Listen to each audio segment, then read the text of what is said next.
मरियम नवाज ने कहा है कि 3.5 साल में मुल्क की तबाही मचाने वाले शहबाज शरीफ से 4 हफ्ते की कारकर्दगी पूछ रहे हैं। क्या इमरान खान की बर्बादी का टोकरा नवाज लीग को अपने सर पर रखने की जरूरत है?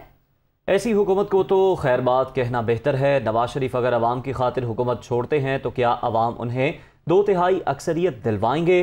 PTI हुकूमत गिरा कर इनके 12 साला प्लान को फेल कर दिया।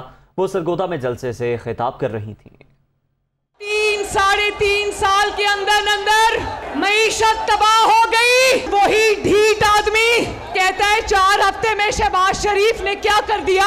इमरान खान की हुई तबाही बर्बादी का टोकरा मुस्लिम लीग नून को अपने सर रखने की जरूरत है।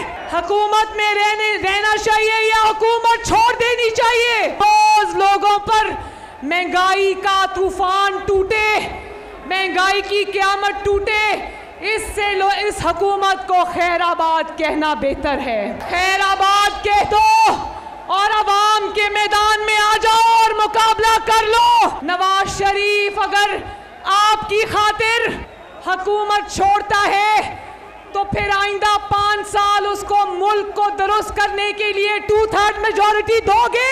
ये इमरान खान अपने शरीके जराइम के साथ अगली हुकूमत भी अगले इलेक्शन पे भी डाका डालने की तैयारी कर चुका था। इमरान की हुकूमत गिरा के हमने इमरान खान के 12 साल के प्लान को फेल कर दिया। इमरान खान अब तुम चाहे अपने बाल नोचो, चाहे दांत पीसो, चाहे उल्टे लटक जाओ, तुम्हारा खेल खत्म। शोध कहता है कि मरियम नवाज शरीफ ने अमरीकी सफारतकार एक औरत को जाकर गाड़ी पर रिसीव किया और वापस छोड़ के आई।